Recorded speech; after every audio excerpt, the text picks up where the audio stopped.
여호와 하나님은 과거 이스라엘의 조상들 죄 때문에 진노하여 재앙을 내리기로 계획하셨습니다. 하지만 이제는 돌이켜 예루살렘과 유다 집에 은혜를 내리시기로 계획하십니다. 그로 인해 애통을 기념하던 금식일들은 기쁨의 축제로 변하게 되고 흩어진 백성과 이방 민족이 여호와를 찾고 은혜로 예루살렘으로 오게 됩니다. 이와 같이 오늘 우리는 현실에 매몰되어 꿈을 잃어버렸습니다. 하지만 하나님은 다시금 말씀을 통해 가슴을 요동치게 하시고 감격과 흥분으로 설레게 하십니다.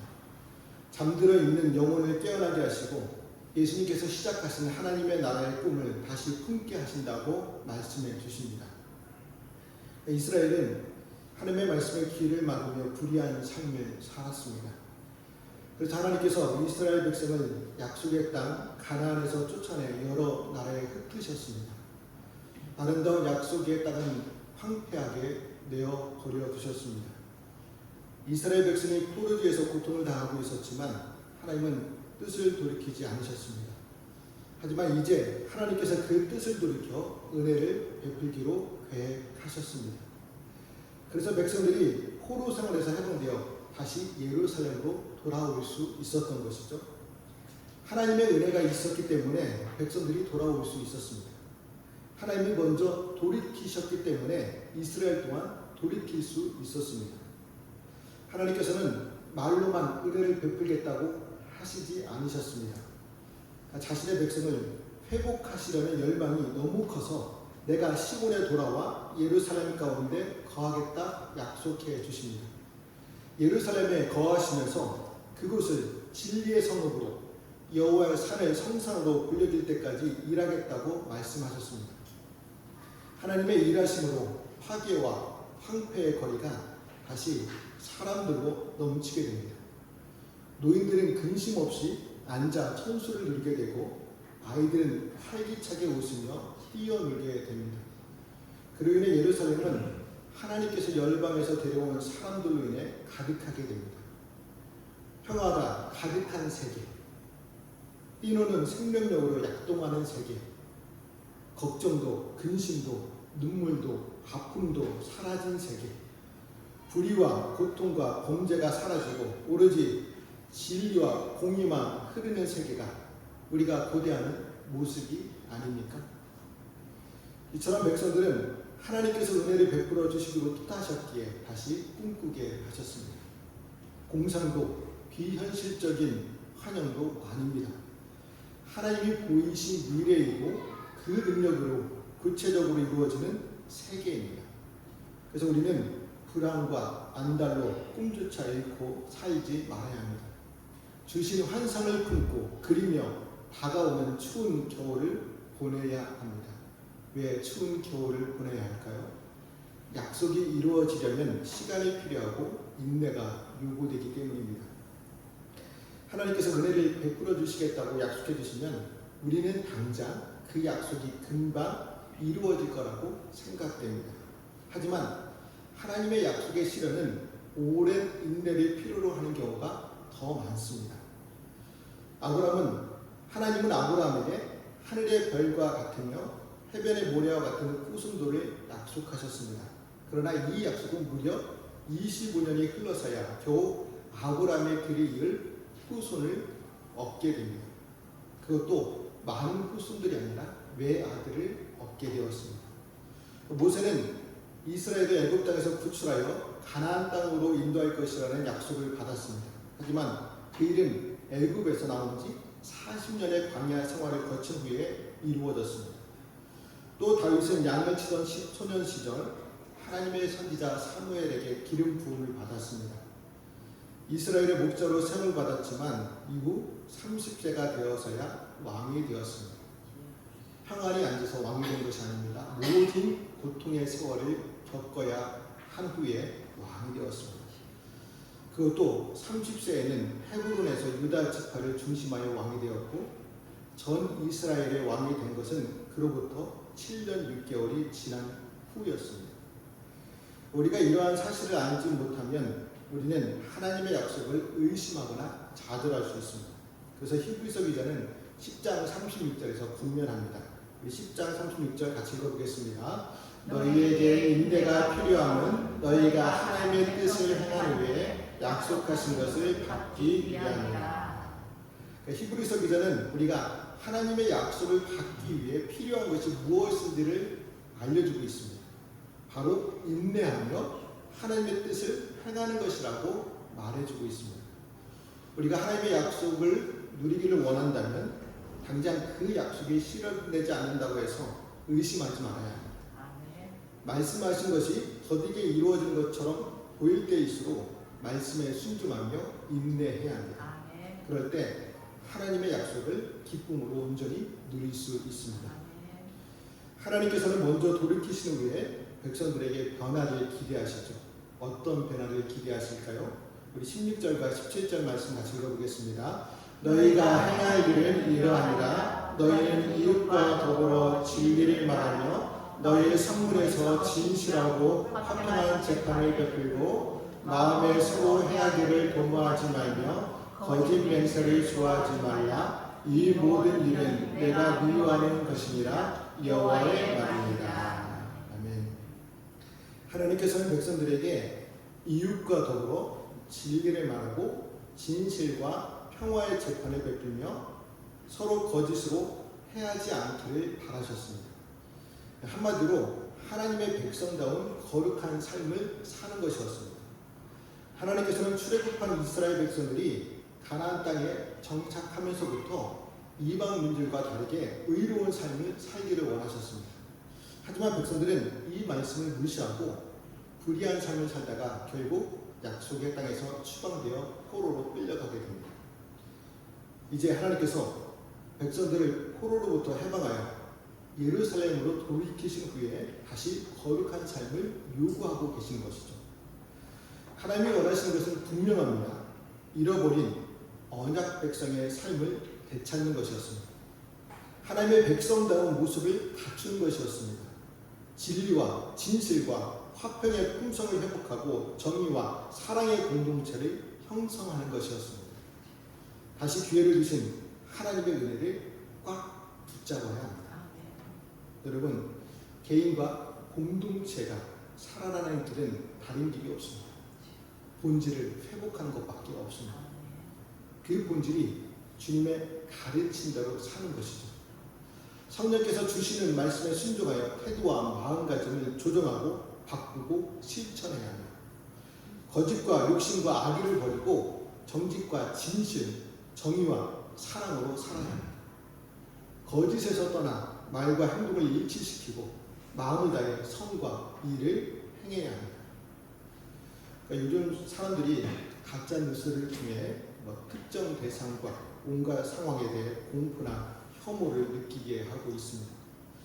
우리는 이런 포비아와 폭력성, 차별과 배제, 기만적 선동과 비양심을 버려야 합니다. 그 대신 겸손과 섬김, 배려와 행세, 정직과 진실의 길을 가야 합니다. 우리는 하나님의 백성답게 하나님의 요구하신 대로 하나님의 성품을 본받고 닮아가야 합니다. 우리가 말로만이 아닌 하나님 백성답게 하나님의 성품을 본받고 닮아가는 자가 되어야 한다는 것이죠. 하나님을 기쁘시게 하기에 힘쓰고 하나님이 원치 않는 일을 마음에서부터 싫어하는 자가 하나님의 백성입니다. 이처럼 하나님의 성품을 닮아가는 자에게 하나님께서 어떻게 하시겠습니까? 분명 축복과 평안을 지속적으로 누리게 하십니다. 우리는 이 사실을 잊지 말아야 합니다. 하나님이 우리에게 주신 명령을 순종해야 합니다. 하지만 그것을 의무감으로 억지로는 하지 말아야 합니다. 거룩하신 하나님을 본받았기에 의로운 삶을 산다고 생각하며 실천해야 합니다. 하나님의 백성다운 인격과 행동에서 나오는 힘만이 약속하신 미래를 선물로 받은 기림을 잊지 마시기를 바랍니다. 우리가 하나님이 원하시는 모습대로 살면 슬픔의 절기가 변하여 기쁨과 즐거움과 희락의 절기가 될 것이고 다시금 여러 나라 백성이 와서 성읍을 채울 것이며 너도 나도 은혜를 얻기 위해 다투어 하나님을 찾게 된다고 말씀해 주십니다. 유다 왕국은 주전 587년 넷째 달에 예루살렘 성벽에 구멍이 뚫리고 그의 열째 딸의 성읍이 포위되었습니다. 그래서 유다 백성은 예루살렘 성벽이 파괴된 슬픔을 기억하며 이른 여름에 금식했고, 솔로몬 성전이 불탄 것을 기억하며 여름 중간에 금식했습니다. 이것만이 아니죠. 바벨론 느부갓네살 왕에 의해 예루살렘이 포위된 것을 기억하며 겨울에 금식했습니다. 그러니까 유다 백성들은 거의 1년 내내 나라가 망한 것을 기억하며 슬픔 가운데 살아야만 했습니다. 그런데 하나님이 이 금식의 절기를 즐거움과 희락의 절기로 바꾸십니다. 하나님께서 유다 백성을 포로 상태에서 해방하여 진리와 화평을 누릴 하나님의 백성으로 회복하셨기 때문입니다. 이제 더 이상 이스라엘 자손들은 과거 조상들의 범죄로 당한 슬픔과 아픔을 되새기지 않아도 됩니다. 더 이상 과거에 얽매여 살 필요가 없어졌습니다. 이제 미래를 고대하며 살아갈 수 있게 되었습니다.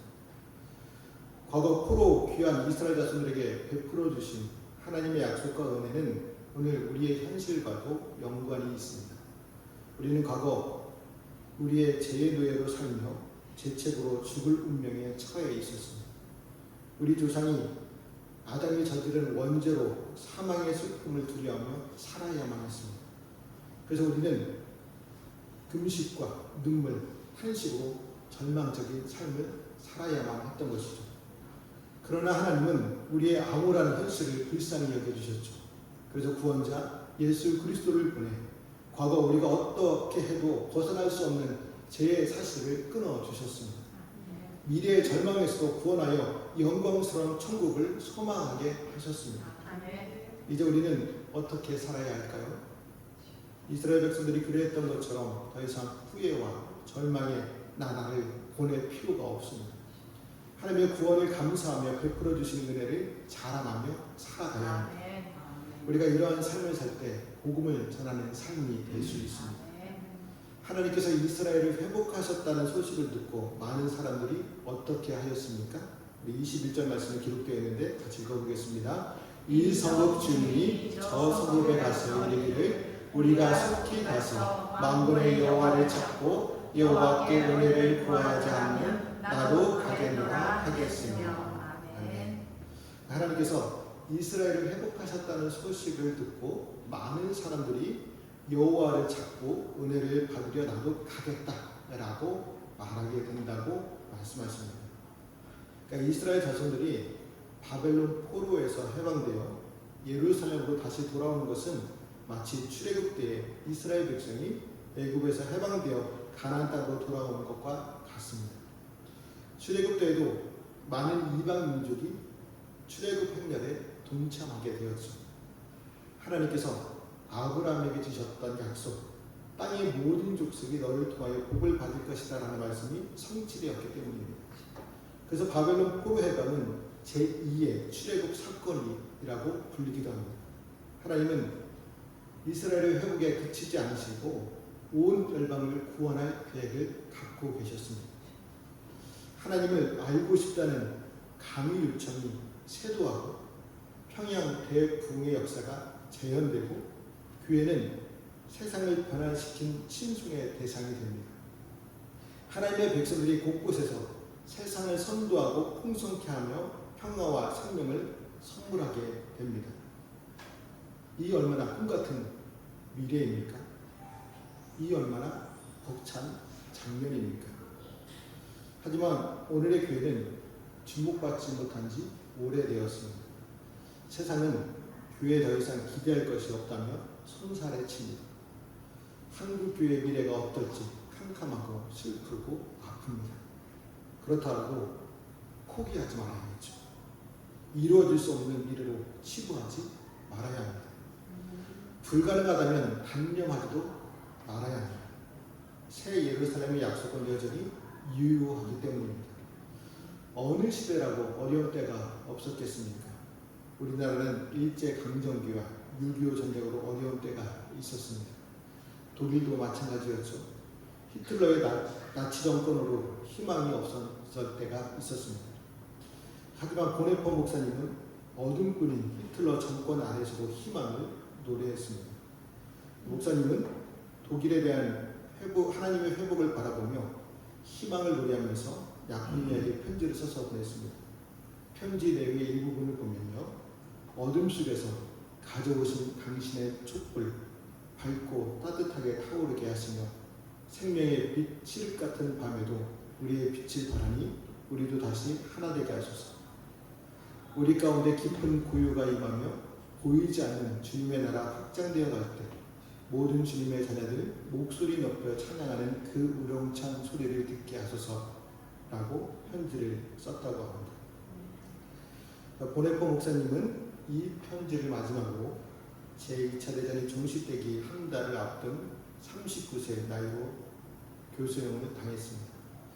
목사님의 신앙과 믿음을 기려 독일 교회 음악가가 음을 붙여 만든 곡이 주님의 선하신 권능에 쌓여 라는 곡입니다. 우리나라에서는 선한 능력으로 라는 제목으로 번역되어 찬양으로 많이 부르고 있습니다. 이처럼 하나님께서 은혜를 베풀어 주실 때 어려울 때도 희망의 노래를 부를 수 있다는 것이죠. 하나님께서 그 약속을 이루시기 위해 그 성소에서 일어나십니다. 예수님께서는 항상 아버지께서 이제까지 일하시니 나도 일한다며 손을 걷어 붙이셨습니다. 어떤 상황에서도 말씀의 꿈을 버리지 않으셨습니다. 약속된 미래를 포기하지 않으셨고 십자가로 이를 이루려 하셨습니다. 우리는 예수님을 따르는 제자들입니다. 영광의 날은 손을 놓고 기다리면 임하는 것이 아닙니다. 아버지와 아들과 함께 수고하며 애쓰는 자가 열매도 거두고 영광도 얻을 수 있습니다. 우리가 하나님께 영광으로 예배를 드렸다면 이제 정의와 자비를 실천하면서 하나님의 새 창조의 비전에 함께 동참해야 합니다. 그럴 때 23절에서 말씀하신 것처럼 하나님이 너희와 함께 하심을 들었나니 우리 민족이 너희와 함께 가려 하노라 라고 간청하게 됩니다. 우리 23절 말씀을 같이 읽어보겠습니다. 만군의 여호와가 이와 같이 말하노라. 그날에는 말이 다른 이방 백성 10명이 유다 사람 하나의 옷자락을 잡을 것이라. 곧 잡고 말하기를 하나님이 너희와 함께 하심을 들었나니 우리가 너희와 함께 가려 하리라 하시니라. 아멘. 여기서 백성 10명은 만수, 완전수를 상징합니다. 그러니까 모든 나라 백성이 유다 백성 한 명을 붙잡고 간청한다는 의미죠. 그러니까 이방인들은 여호와 하나님께서 자기 백성을 위해 어떤 일을 하셨는지를 소문으로 들었습니다. 그래서 이방인들은 하나님이 자기 백성을 보호하셨던 것처럼 자기들도 보호해 주시기를 바라는 마음으로 나아오게 됩니다. 이 예언의 말씀은 예수 그리스도를 통해서 성취되었습니다. 예수님께서 이 땅에 오심으로 출애굽이 온전히 성취되었고 이방 사람들에게도 구원의 빛이 비추게 하셨습니다. 그러니까 이방인들이 유다 백성과 함께 거주하며 예배하는 일에 동참하려는 의지를 드러내는 것은 예수님을 통해 성취될 온전한 새 출애굽입니다. 다시 말해 예수님께서 이루실 완전한 구원입니다. 세상에서 하나님께서 함께 하시는 유일한 구원자는 유다 사람이며 다윗의 자손으로 나신 그리스도 한 분밖에 없습니다. 세상에는 자신이 구주라고 하는 자들이 참 많이 있습니다. 그러나 하나님께서 인정하시고 함께 하시는 분은 예수 그리스도밖에 없습니다. 베드로가 고백한 대로 하나님께서 천한 사람 중에 예수 그리스도 외에 구원받을 만한 다른 이름을 우리에게 주신 일이 결코 없습니다. 우리는 오직 예수 그리스도를 의지하는 삶, 그리스도를 통해 구원을 소망하는 삶을 살아야 합니다. 우리가 그리스도를 의지하고 구원받은 삶을 살 때 하나님의 새 창조의 비전에 동참하는 삶이 될 수 있습니다. 새 창조의 비전의 삶을 살 때 사람들이 우리를 붙잡고 우리와 주님께로 함께 가자라고 요청하게 됩니다. 이런 하나님의 은혜의 통로가 되는 삶을 사시기를 바랍니다. 사람들에게는 과거는 현재의 바탕이며 미래를 열어가는 자원이라고 할 수 있습니다. 그러나 과거가 현실을 왜곡하게 만들고 더 나은 미래로의 도약을 막아서는 것이라면 속히 청산해야 합니다. 오늘 말씀에서 이스라엘 자손들이 바로 비통한 과거에 매여 현재를 허망하게 보내고 미래까지 망쳐낸 사람들에게 은혜를 베풀어 주셨습니다. 그래서 더 이상 과거로 인해 슬퍼하거나 애통하지 않을 수 있었습니다. 하나님이 새롭게 창조하실 나라의 비전을 품고 살아갈 수 있었습니다. 여러분 중에 꼭 과거에 얽매여 현실에 불성실하거나 내일의 비전조차 잃고 사는 분은 없습니까? 과거는 현실과 미래를 위한 반성의 대상이며 도약되라는 사실을 기억해야 합니다. 우리에게 중요한 것은요, 지금 현실 속에서 하나님이 무엇을 요구하시는지를 분별하고 하나님이 보이시고 열어주신 미래의 비전에 있음을 잊지 말아야 합니다. 그러므로 우리를 하나님의 백성으로 회복시켜 주시니 감사하고 이 땅에 생명을 비추는 은혜의 통로가 되시기를 주님의 이름으로 말씀드립니다. 기도하시겠습니다.